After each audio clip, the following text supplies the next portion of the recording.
Olá pessoal do sétimo ano, como é que vocês estão?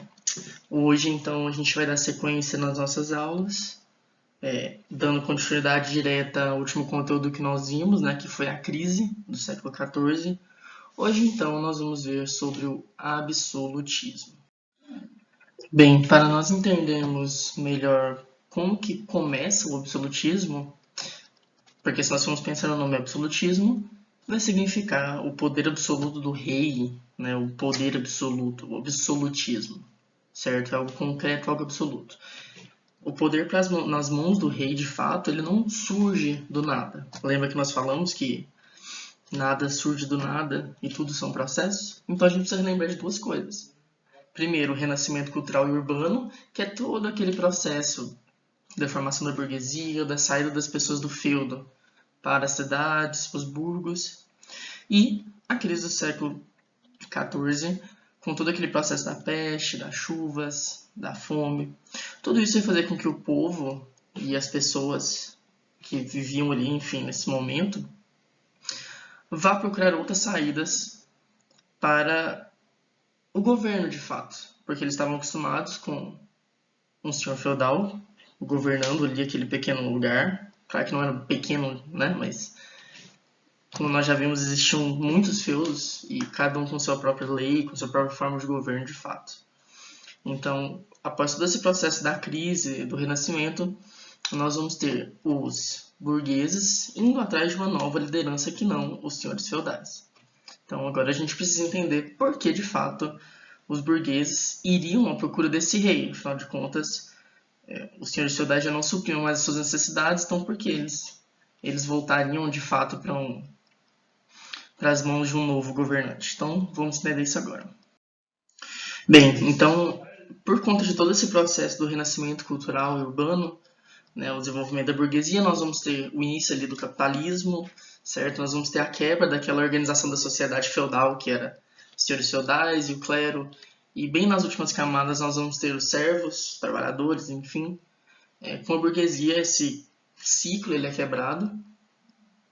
Então nós temos uma nova classe surgindo, que ela vai ter bastante dinheiro, afinal de contas ela é uma classe de comerciantes, uma classe burguesa, de fato. Porém, eles não tinham tal poder assim como os senhores feudais tinham e o clero. Mesmo após toda a crise, o clero continuava forte, os senhores feudais ainda que enfraquecidos, eles tinham certa força ainda. Certo? E como nós já vimos em aulas passadas, o rei ele nunca deixou de existir, certo? A diferença era que os senhores feudais eles já tinham um poder soberano ali sobre o seu feudo, então o rei ele acabava não interferindo tanto, certo? Mas com esse processo dos senhores feudais se enfraquecendo, a figura do rei volta a surgir, então os burgueses veem na figura do rei uma possibilidade de ascensão e ter mais força. Então, a partir da união da burguesia, então dessa classe que tem dinheiro, mas não tem poder, ela vai se juntar ao rei, que é uma classe, né, que é uma pessoa muito poderosa, de respeito e que tem literalmente poder. Então eles vão se unir, certo? E o rei ele vai passar a ser um chefe de estado de fato. Ele que vai organizar a segurança das pessoas ali, da cidade, daquele lugar.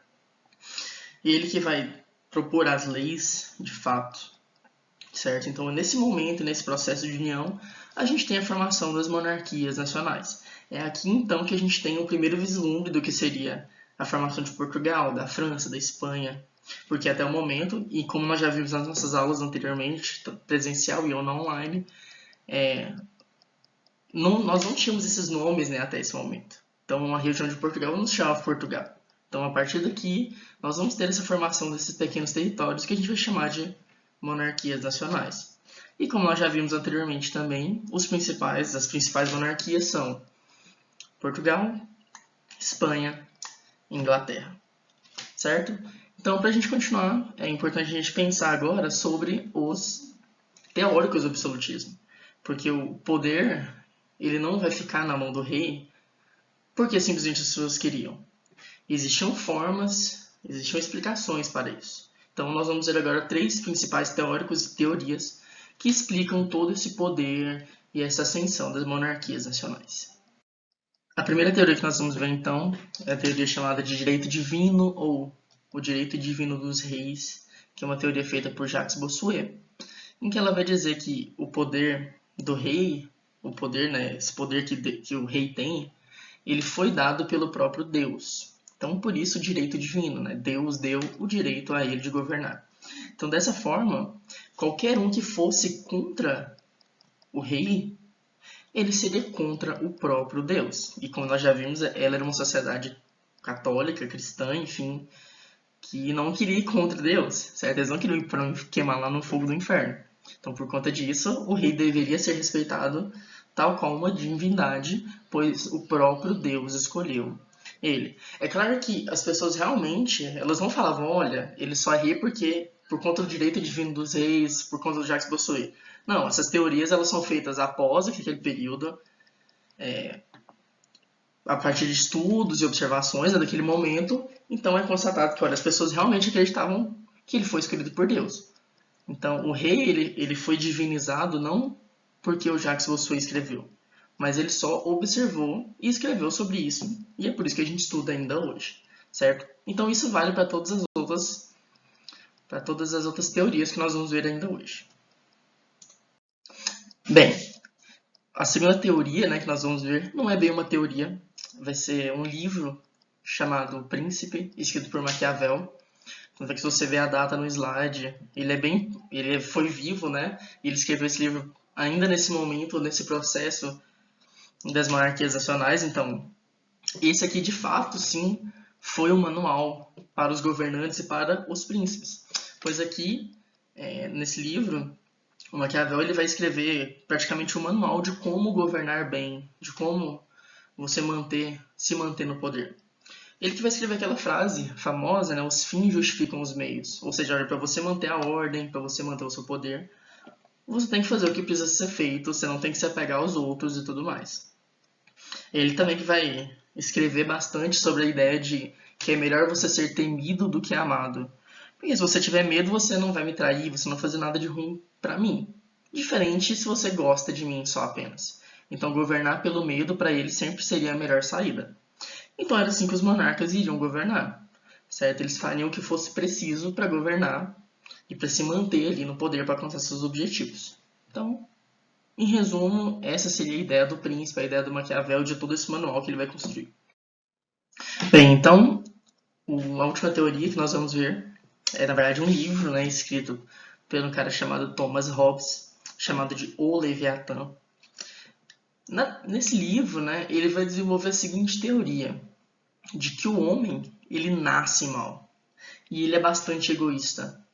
Então ele vai fazer de tudo, e não importa o que ou por quem ele tem que passar em cima, mas ele vai fazer de tudo para alcançar os seus objetivos, mesmo que ele precise matar os outros homens, certo? O importante é alcançar os seus objetivos.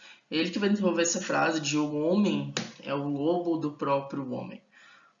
Ou seja, é exatamente aquela ideia de que a gente está sempre em conflito. Por mais que nós sejamos seres racionais, que estejamos no topo da cadeia alimentar, nós somos uma ameaça para nós mesmos. Então, o nosso estado de natureza é esse, é ser mal, é sermos nocivos uns com outros, tudo com o objetivo de alcançar o que a gente queira, certo? Então, dessa forma, o homem ele é mal. Então não importa se a gente vive em sociedade ou não, se a gente vive com muitas pessoas diferentes ou não. O importante é alcançar o que eu quero, é alcançar os meus objetivos. E para ele, e é claro que eu estou resumindo a obra, né? Porque se a gente fosse falar somente do Leviatã, nós teríamos 2 aulas aí, porque é bastante extenso, é complexo. Então eu estou tentando aqui, de uma forma mais clara, traduzir as ideias deles para vocês, ok? Então, para ele, a única forma de nós pararmos com essa guerra de todos contra todos, a única forma de deixar com que o homem seja mal dessa forma, seria apenas uma, a partir do que ele vai chamar de contrato social. Então, quando fala de contrato social, é literalmente um contrato entre a sociedade. Não que você vai lá e vai assinar um termo, assinar literalmente um contrato, não é isso. Mas é a ideia de nós juntos, né, nós alcançarmos algo em comum, nós termos objetivos em comum. Então, para isso, nós vamos minimamente nos respeitar. Nós somos cordiais uns com os outros. E ele vai chamar, então, né, desse contrato como a única forma de parar, né, esse estado de natureza. Então, a forma da gente fechar esse contrato, entre aspas, seria escolhendo uma pessoa para governar. E essa pessoa, ela não vai ser parcial. Ela não vai governar só para os objetivos dela. Ela vai governar para as pessoas. Então, o rei, ele não faria coisas simplesmente porque ele acordou e estava com vontade. Mas ele vai pensar nos seus súditos, ele vai pensar nas pessoas que estão debaixo dele, da cidade dele, do país dele, que seja. Então, parte da ideia de que ele é uma pessoa justa, que não pensa só em si mesmo. É a mesma ideia do presidente que nós temos hoje em dia, quase. Embora seja, né, o presidente não seja rei, mas a ideia é exatamente essa. Ele pode até ter as suas ideias, mas o importante é que ele sempre vai querer, pelo menos na teoria, o bem do seu povo. Certo? Então, dessa forma, da união do povo pelo povo, escolheria um rei soberano, que seria ou o mais justo, no caso de hoje em dia o mais votado, para ter o domínio sobre o povo. E nesse livro, a capa dele é bem explicativa sobre como funcionaria o contrato social. Então, nós vamos ver agora aqui, eu tenho a capa da imagem, vou mostrar para vocês. E a gente vai entender perfeitamente como funcionaria o contrato social e o porquê dele chamar esse livro, né, de O Leviatã. Então, vamos ver agora. Bem, essa imagem aqui, então, é ela que vai representar o que seria a ideia de Leviatã, ou essa ideia do contrato social feita pelo Hobbes. No topo da cabeça desse ser gigantesco, nós temos uma coroa representando a monarquia, né, que é essa ideia de um governante, de um rei que governe, porque para o Hobbes não deveria ter uma eleição de fato ou algo assim igual nós temos hoje. É a ideia de um rei mesmo, de uma monarquia, certo? De um rei que vai passar o seu poder para o seu filho e assim geração em geração, certo?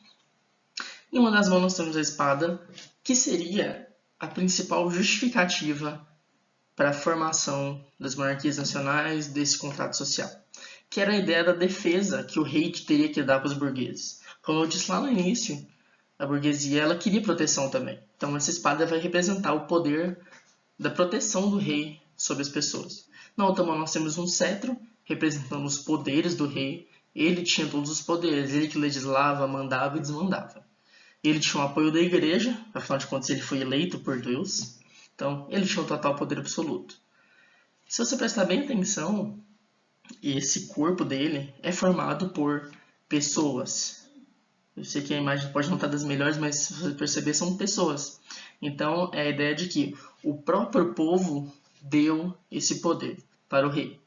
Então essa vai ser a ideia do Hobbes, do Leviatã. O próprio povo escolheu essa forma. O povo escolheu dar poder para o rei. E é por isso que ele tem o poder absoluto. E é dessa forma que nós temos a formação do absolutismo, certo? Então, absolutismo, o poder absoluto, seria o poder absoluto nas mãos do rei, certo? Então, qualquer dúvida, vocês podem me procurar, vocês já sabem como. Já deixei meu e-mail. Como eu disse na última aula, se você não consegue acessar o e-mail, peça para o seu familiar mandar que a gente converse. Então, acho que na próxima aula nós veremos um pouco mais sobre os conceitos de monarquia nacional, os estados modernos e o mercantilismo. Então, até mais e fiquem em casa. Tchau, tchau.